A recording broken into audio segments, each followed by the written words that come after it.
والمعدوم والمنفي والباقي، أنا المحسوس والموهوم والأفعال والراقي. يا حي يا حي يا حي يا حي يا حي يا حي يا حي يا حي يا حي يا حي يا حي يا حي يا حي يا حي يا حي يا حي. فلا عين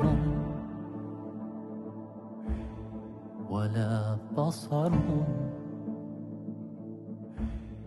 ولكن سر أماقي، ولا أجل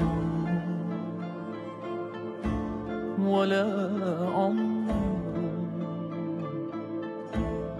ولا فاني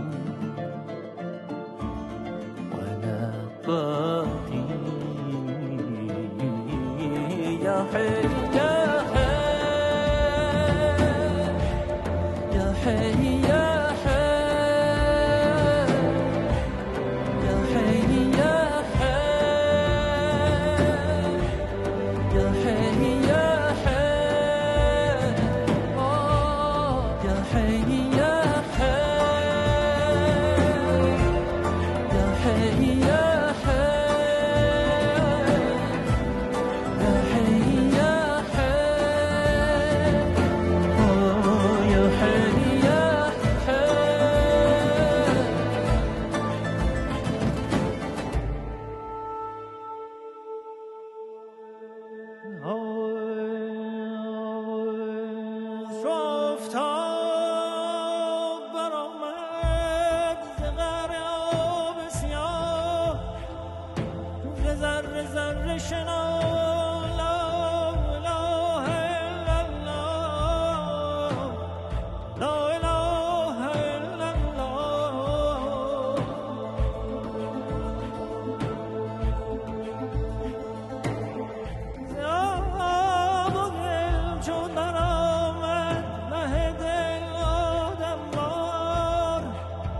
صد آفتاب چو یوسف فرو شود در چاه، فرو شود در چاه.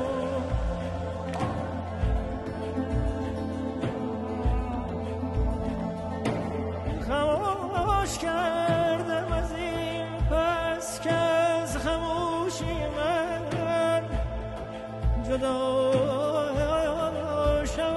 حق و باطل چنانک دانه ز کار، آخ چنانک دانه ز کار.